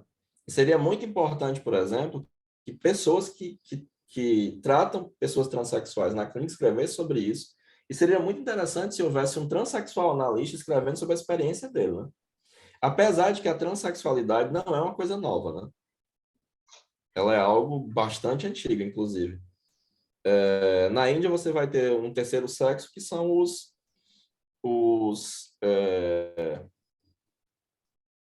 eunucos, né? E quando surgiram os transexuais, eles ocuparam o lugar social dos eunucos, que são pessoas abençoadas por um... Eu esqueci qual era o deus, que ele estava isolado na floresta e disse, olha, os homens vão embora, as mulheres vão embora. Mas como eles não eram nem homens nem mulheres, eles ficaram. Eles receberam uma bênção especial. Então, em vários locais da Índia, os transexuais têm essa mesma posição religiosa especial que os eunucos antigamente tinham, como uma espécie de terceiro sexo, né? Mas, por mais que seja um fenômeno antigo, existe uma atualização recente que requer fatos, que requer pesquisa sobre fatos psíquicos relacionados a isso, né? Que eu, infelizmente, desconheço. E sem fatos, como eu não sou um racionalista, eu não posso dizer nada, né? Eu só posso silenciar. Mas eu sugiro a leitura do The Animals, da Bárbara Hanna, e do Animus e Anima, da E do meu livro de introdução, tem um capítulo excelente sobre animes. O Gabriel pergunta, Heráclito, você já ouviu falar de uma patologia chamada maladaptive daydreaming? Como a psicologia de Jung entenderia essa questão? Sei não, nunca ouvi falar. E a psicologia do Jung ela não está muito interessada em grandes conceitos universalizantes que não levem em consideração o indivíduo. Eu só poderia fazer alguma avaliação a partir da psicologia analítica se você me trouxesse um caso concreto. Assim, ex cátedra, não se fala, né? Então, não sei. O Lauro perguntou, em que momento as leituras sobre mitologia comparada devem ser iniciadas? Ou a qualquer momento dos estudos em psicologia analítica? Poderia indicar algumas bibliografias para ampliar o acervo de conhecimento nesse âmbito? Tipo, mitologia, contos de fada? Comece lendo Heinrich Zimmer, The King and the Corpse, The Soul Conquest of Evil. Tem até traduzido em português, é A Conquista Psicológica do Mal. Rigira, muito obrigado, São Paulo. É o nome da classe, né, dos transexuais, né, em alguns lugares da Índia, que eram os eunucos, né. Você pode ler em paralelo ao Jung e o Campbell. Você pode começar, por exemplo, com reflexões sobre a arte de viver, o poder do mito de transformação. Então, você pode ler em paralelo, né? Ou ler a Von Franz, assim, ela faz um trabalho de pesquisa de amplificação tão grande que você vai aprendendo também. O próprio Jung, né, quando você lê. Eu acho péssimos. Acho um lixo. Moraes tem. Foi o único livro que eu já comprei que eu joguei no lixo.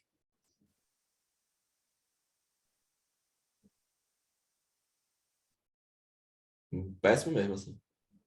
Se alguém gostar, me desculpa, eu detesto. Você tá falando sério? Tô.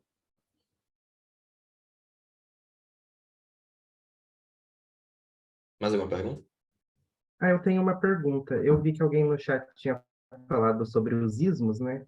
Aí me fez pensar, assim, mas essa seria mais uma opinião particular sua mesmo. Mas com relação a esses ismos, por que que você acha que algumas pessoas têm uma certa necessidade de se colocar em uma polaridade, por exemplo, bem, mal, ou direita, esquerda?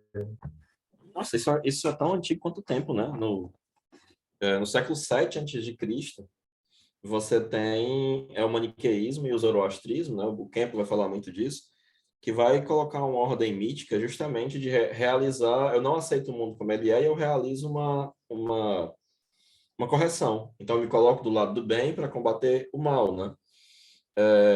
Isso é tão antigo quanto a humanidade, né?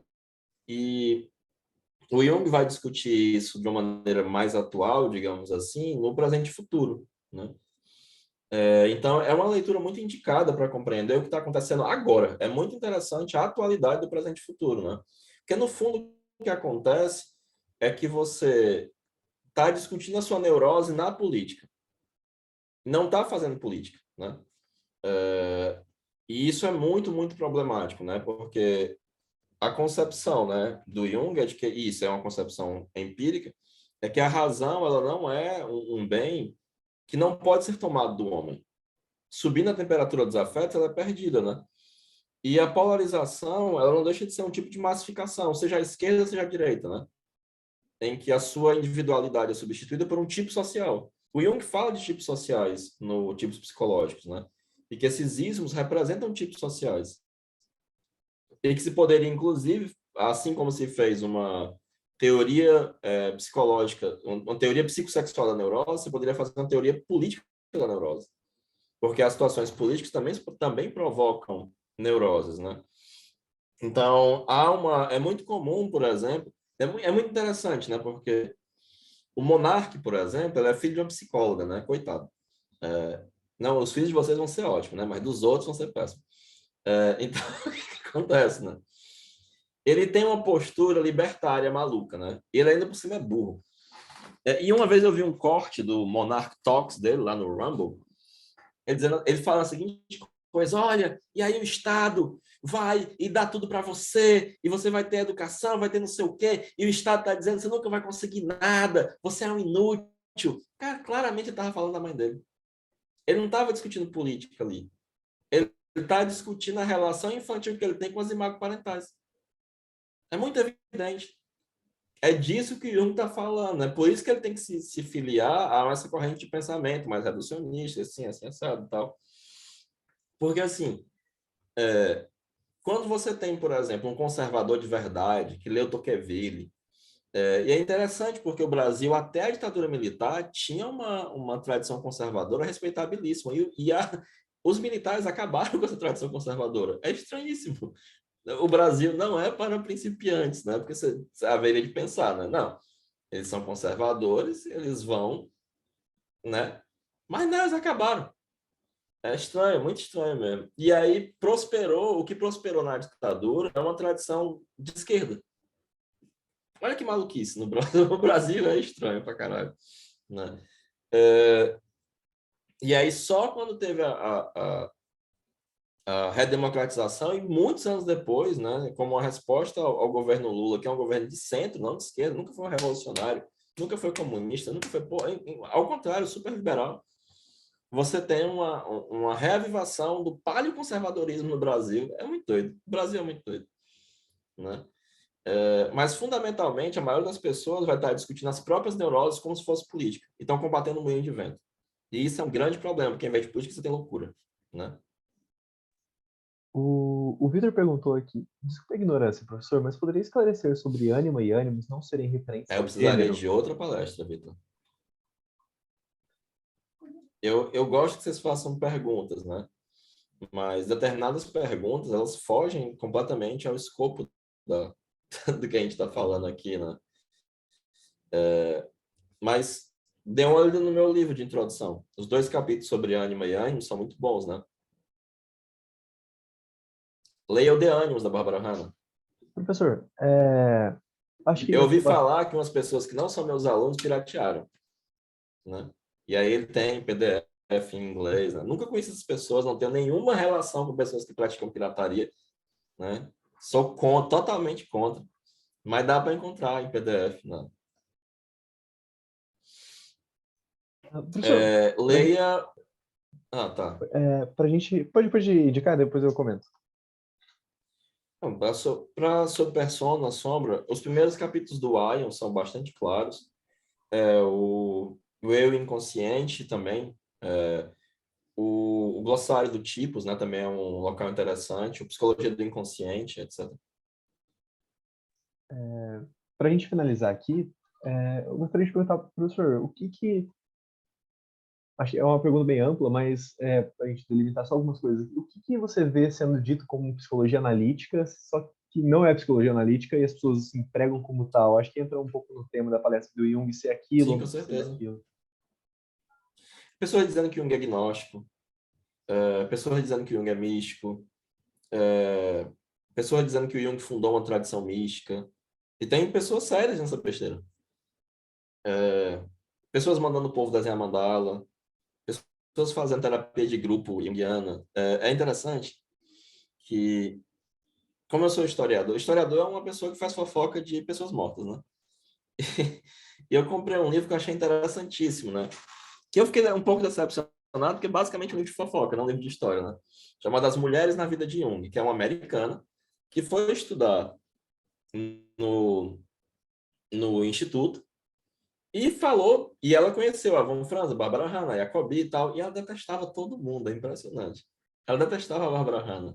Mas o da Von Franz, o capítulo que ela esquece sobre a Von Franz, ela tem um rancor da Von Franz, que ela não fala da Von Franz, ela fala só do rancor.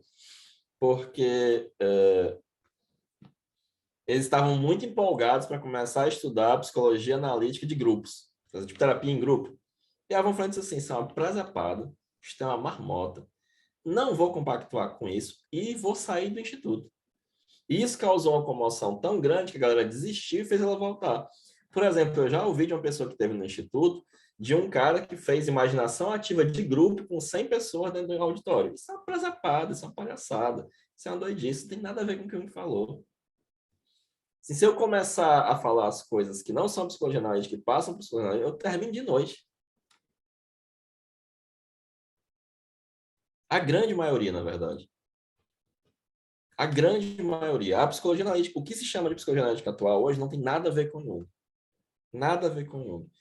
Você começa a ler o Jung e você começa a dizer, não, mas isso que essa galera faz não tem nada a ver. E o que essa galera faz é ruim, é raso.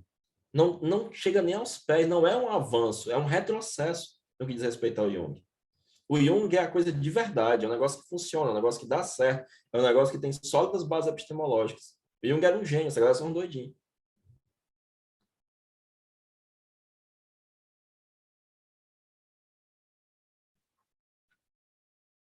Nossa, fica esticado, né? Escapa muito a nossa.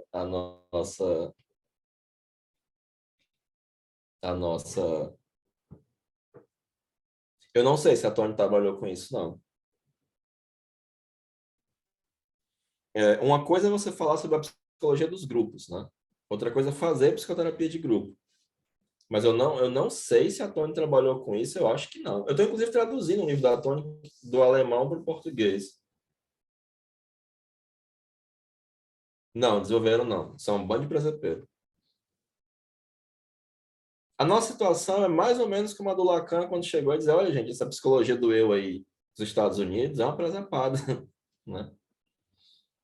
Leia von Franz. Eu não estou dizendo que leia só o Jung. Leia von Franz, leia a Barbara Hahnemann, leia a Tony Wolff. Leia a menina de Nova York. Escreveu uma Mysteries. Esther? Isso. Esther Harding. Tem uma galera, mas leia a Emma.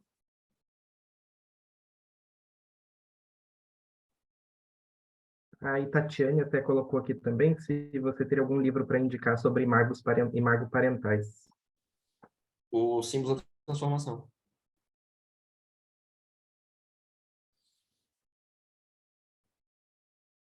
De novo, a questão da Weltanschauung, né? Falava numa aula há poucos dias. Eu precisaria de outra palestra, né? Então, infelizmente, o tempo é muito limitado para... E aí que vocês estão vendo, olha, não leva menos do que 10 anos para você se familiarizar com a obra do Jung. Obviamente, boas introduções são necessárias. É por isso que eu escrevi uma, né?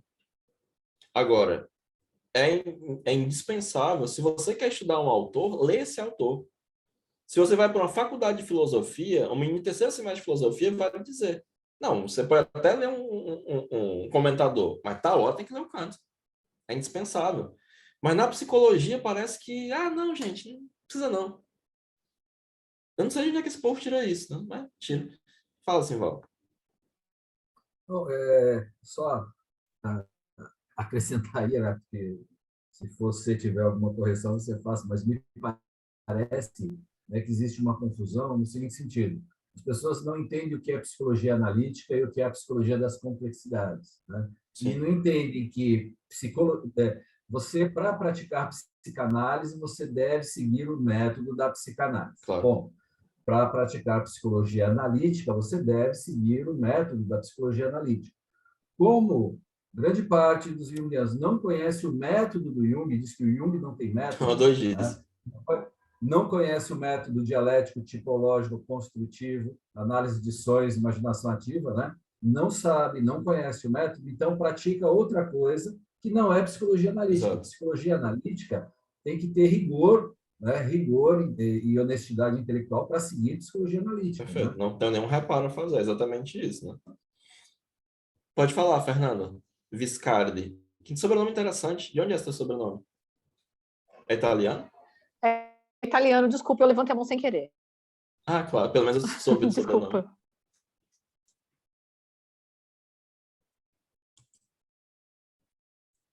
O sobrenome da minha família antes de chegar no Brasil era italiano também. Limonge. Professor, eu acho que a gente pode ir Bom. encerrando, então? Claro. Eu agradeço a E participação de fazendo todos. a finalização. Eu espero que as pessoas não tenham se ofendido muito com as coisas que eu disse. Infelizmente, são afirmações necessárias, né? Especialmente se vocês têm interesse em psicologia analítica, né? E, de novo, o Jung é incomparavelmente melhor do que todas essas coisas que se faz em nome dele, né? E é muito importante retornar a uma leitura do original que está há décadas perdida no Brasil. Mas é isso, muito obrigado. Antes do Gustavo fazer os agradecimentos finais, assim, antes da gente fazer o sorteio, eu queria convidar, né, para quem se sentir à vontade, a gente vai tirar um print da tela para fazer o registro da palestra. A gente que quiser me seguir também, tem o meu Instagram, @HeractoPinheiro, e o meu YouTube também, acho que é só colocar Heracto Pinheiro lá, tem um zilhão de vídeos. Eu tava querendo voltar a fazer mais vídeos, mas eu peguei conjuntivite e não dá pra fazer vídeo com essa cara.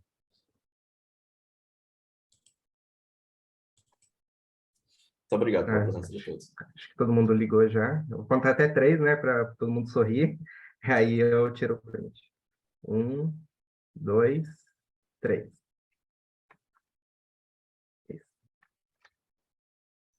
Bem, eu vou falar um pouquinho só sobre o sorteio que a gente vai estar fazendo agora, que é o Compêndio Jung, editado pelo David Tacey, mas só que são manuscritos do Jung mesmo, dividido em 4 partes. A primeira é a natureza da psique, são textos, capítulos do texto da natureza da psique. O segundo, parte, são textos sobre arquétipos, o conceito de arquétipos, tudo sobre o simbolismo do si mesmo. Eu acho que esse capítulo está no Aion. A psicologia do arquétipo da criança. A parte 3 é sobre religião e cultura. Daí o problema psíquico do homem moderno, psicologia e religião. Prefácio à resposta a Jó, psicologia e poesia. Diferença entre o pensamento É muito oriental e bom o esse pensamento prefácio. ocidental. E a quarta parte é a terapia e cura, que é os objetivos da psicoterapia, texto de sincronicidade, um capítulo sobre tipologia psicológica, o capítulo muito importante sobre a função transcendente, que, se não me engano, está na natureza da psique, e a cura da divisão.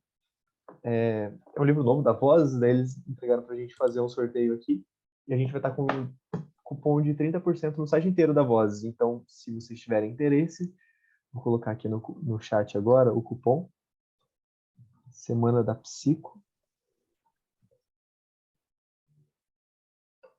E Bom, é isso. O gente, Dani vai explicar como é que vai funcionar o sorteio agora. Eu já gostaria de agradecer ao professor pela palestra, Que por estudar agradeço. essas questões epistemológicas, que eu acho que na formação do analista Não, e mas do... lembre-se disso, sempre que alguém estiver falando alguma coisa de Jung, não levem a sério ninguém que não substanciar suas afirmações.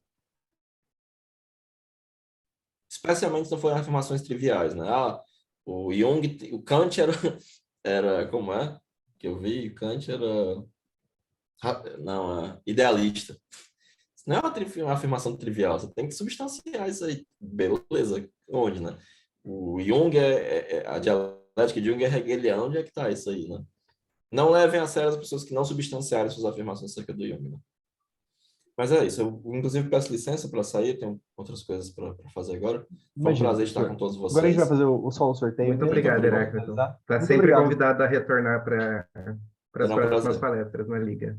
Tchau, Um tchau. abração. Bom, gente, eu vou explicar então agora como é que vai funcionar o sorteio para quem quiser participar. Vou pedir para que vocês coloquem o nome completo de vocês no chat. Aí vocês colocam, vou esperar uns minutinhos aqui, todo mundo colocar. E assim que todo mundo colocar, eu vou copiar esses nomes, vou colar no sorteador. Aí eu vou compartilhar a tela com vocês, mostrar os nomes tudo certinho, para ninguém achar que se o Gustavo ganhar, a gente roubou. É brincadeiras à parte. Eu Mas eu nunca vou ganho, esperar eu um nunca ganho. pouquinho. Eu nunca ganho também sorteio. Eu nem tento mais. E aí eu vou compartilhar a tela com vocês, e aí vocês vão levar o livro. O Gustavo já mostrou, né? Ali do compêndio. E desejar boa sorte para todo mundo. E agradecer também a presença. Então, o pessoal está colocando